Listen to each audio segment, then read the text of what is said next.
अस्सलाम वालेकुम स्टूडेंट्स, हमारा अगला टॉपिक है बायोलॉजी 10th क्लास का, जिसमें हम जिक्र करेंगे चैप्टर 18 फार्माकोलॉजी। तो इसमें हमारा जो टॉपिक है वो वैक्सीन है। वैक्सीन बेसिकली क्या होता है, तो हम इसके बारे में डिस्कस करेंगे। किसने वैक्सीन को फाइंड आउट किया, किस तरह से किया, क्या क्या इसके अंदर स्ट्रक्चर्स मौजूद हैं जिसकी बुनियाद पर असल में हम वैक्सीन को स्टडी करते हैं और इसका बेनिफिट क्या है। देखिए, वैक्सीन एक लैटिन वर्ड है,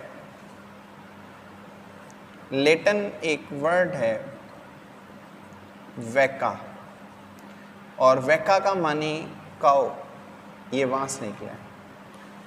तो वैक्सीन जो एक लातीनी जुबान का लफ्ज़ है, जो लैटिन वर्ड है वैका, इसका मतलब काओ है। तो इनिशियल अगर हम इसकी थोड़ी सी हिस्ट्री की बात कर लें तो इस हिस्ट्री में हमारे पास एक फिजिशियन है एडवर्ड जेनर।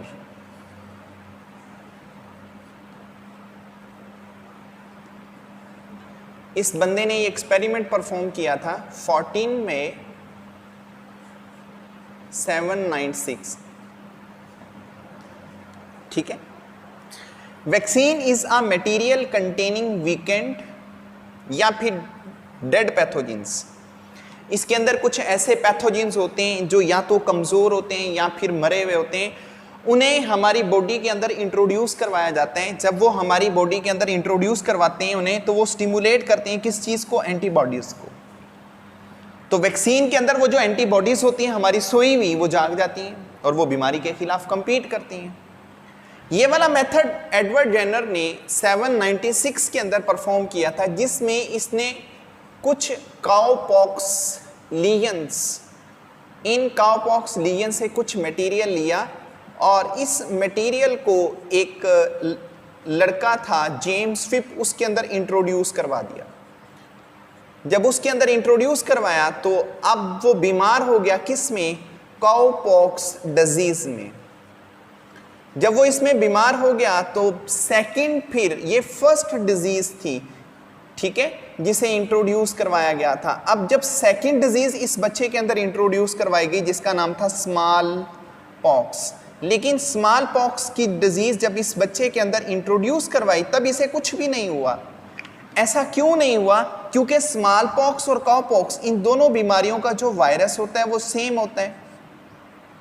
जब पहली बीमारी इस बच्चे के अंदर इंट्रोड्यूस करवाई गई थी तब उसका जो ब्लड था, उस ब्लड के अंदर जो एंटीबॉडीज थी, वो एंटीबॉडीज क्या हो गई थी, स्टिमुलेट हो गई थी, वो जाग चुकी थी।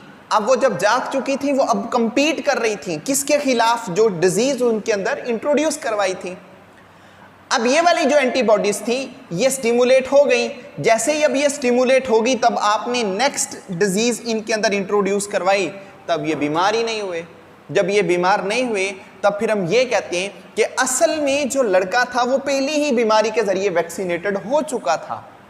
ठीक है, क्योंकि उसके अंदर जो एंटीबॉडीज थी वो परमानेंटली तौर पर स्टिमुलेट हो चुकी थी।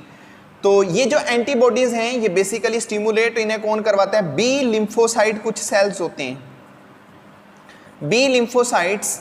ये बी लिम्फोसाइट असल में इन एंटीबॉडीज को तैयार करते हैं। ये एंटीबॉडीज उस वक्त तैयार होती हैं जब हमारे जिस्म के अंदर कोई भी डेड पैथोजेंस होता है या वीक पैथोजेंस होता है वो अंदर आता है, तब ये बी लिम्फोसाइट्स उन्हें एज अ एनिमी रिकॉग्नाइज्ड करते हैं और उनको रिकॉग्नाइज्ड करने के बाद ये एंटीबॉडीज उनके खिलाफ तैयार करवाते हैं।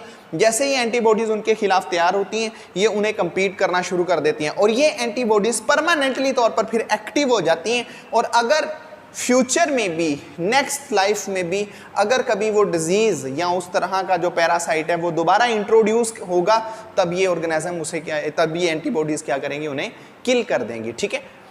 अब हमारे ब्लड के अंदर दो चीजें मौजूद होती हैं, एक एंटीबॉडीज और एक एंटीजीन्स। एंटीबॉडीज ये क्या है, एंटीजीन्स ये क्या होते हैं। एंटीबॉडीज असल में ये प्रोटीन्स हैं, वो प्रोटीन्स हैं जो प्रोटीन अटैक करती हैं किन पे, एंटीजीन्स पे।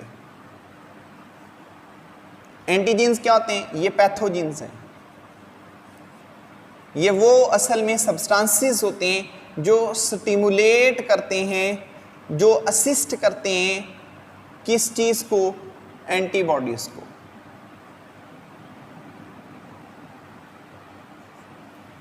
तो एंटीबॉडीज स्पेशलाइज्ड प्रोटीन्स होती हैं जो बीमारियों के खिलाफ या पैरासाइट्स के खिलाफ अटैक करती हैं, और एंटीजेंस वो असल में हैं पैथोजेंस जो बेसिकली तौर पर एंटीबॉडीज़ को स्टिमुलेट करते हैं। तो ये दो चीज़ें हमारे ब्लड के अंदर मौजूद होती हैं, और ये असल में हमारे पास एक वैक्सीन है। और आजकल हम बहुत सारी बीमारियों के खिलाफ वैक्सीन कर रहे हैं, जैसा कि होपिंग कफ है, मम्स एंड मीजल्स है, पोलियो है, स्मॉल पॉक्स है, चिकन पॉक्स है, टीबी है, कॉलरा है, ठीक है।